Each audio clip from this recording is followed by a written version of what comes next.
saya Yuni Salsari dengan NIM 857777763. Saya adalah mahasiswa Universitas Terbuka dari Puncak Bojong UPP di Semarang. Di sini saya akan membuat video praktikum IPA di modul 7 KP1 sifat-sifat cahaya. Berikut videonya.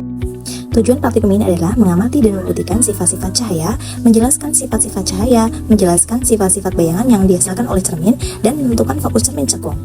Alat dan bahan yang digunakan adalah ada cermin datar, ada cermin cembung, lampu senter, busur derajat, sendok sayur sebagai cermin cekung, ada lilin, ada kertas putih, ada layar, sisir untuk celah cahaya, dan juga ada penggaris, dan korek api. Langkah pertama, saya akan susun lampu senter dan celah cahaya di depan cermin datar yang sudah saya siapkan. Di sini saya sudah menyalakan lampu senter dan mengamati jalannya berkas cahaya sesudah mengenai cermin datar. Di sini dapat kita lihat sinar datang lalu dipantulkan.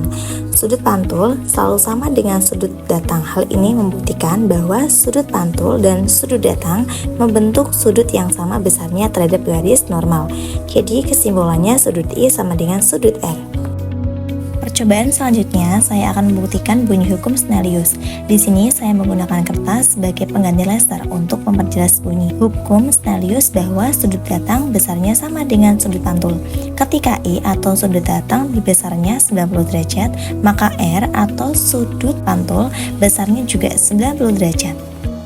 Ketika I atau sudut datang besarnya 30 derajat, maka R atau sudut pantul besarnya juga sama, 30 derajat. Ketika I atau sudut datang besarnya 120 derajat, maka R juga atau sudut pantulnya besarnya juga sama, yaitu 120 derajat. Percobaan selanjutnya, saya akan meletakkan benda. Dalam hal ini saya menggunakan lilin. Saya letakkan lilin di depan cermin datar dan akan saya amati bayangannya. Selama benda itu saya geser-geserkan di depan cermin datar, kemudian saya akan mencatat sifat-sifat bayangan yang dibentuk oleh cermin datar. Ternyata meskipun saya geser lilinnya, bayangan pun ikut bergeser sesuai dengan arahan saya. Ketika saya dekatkan, bayangan juga ikut mendekat, dan ketika saya jauhkan, bayangan juga ikut menjauh. Lalu ketika saya ukur menggunakan penggaris, jarak antara cermin dan lilin sama dengan jarak antara bayangan dan cermin. Di sini jaraknya sama, yaitu 18 cm. Jadi sifat bayangan pada cermin datar adalah maya, tegak, dan sama besar.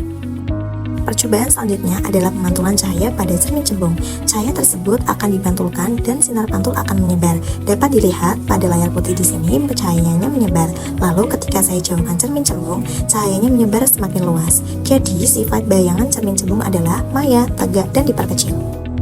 Untuk percobaan selanjutnya adalah pemantulan cahaya pada cermin cekung. Ketika saya dekatkan cermin cekung di depan lilin, dapat dilihat cahayanya terkumpul dan terfokuskan pada satu titik. Hal ini dikarenakan cermin cekung mengumpulkan dan memfokuskan cahaya. Pada cermin yang didekatkan ini, sifat bayangan yang terbentuk adalah maya, tegak, dan diperbesar. Lalu saya akan melakukan pengukuran jarak benda dan jarak bayangan pada cermin. Di sini dapat diperoleh jarak antara bayangan dengan lilin adalah 12 cm, sedangkan jarak lilin dengan cermin adalah 1 cm. Selanjutnya, saya akan menjauhkan cermin cekung dan bayangan yang terbentuk adalah nyata, terbalik, dan diperkecil. Lalu saya ukur lagi jaraknya. Diperoleh jarak antara bayangan dengan lilin adalah 14 cm dan jarak lilin dengan cermin cekung adalah 3 cm. Selanjutnya, saya akan menjauhkan cermin sampai bayangan tidak terlihat atau tidak tampak pada layar. Lalu saya akan melakukan pengukuran lagi. Karena bayangan tidak tampak pada layar, jadi saya ukur adalah jarak antara lilin dengan cermin. Di sini jaraknya adalah 10 cm.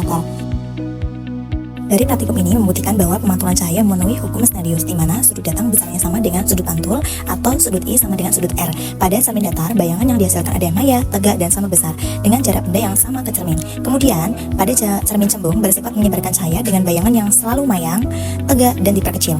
Sementara cermin cekung bersifat mengumpulkan cahaya, di mana bayangannya berubah dari maya, tegak, dan diperbesar saat dari jarak dekat menjadi nyata, terbalik, dan diperkecil, bahkan sampai menghilang saat dari jarak jauh. Sekian dari video saya, terima kasih.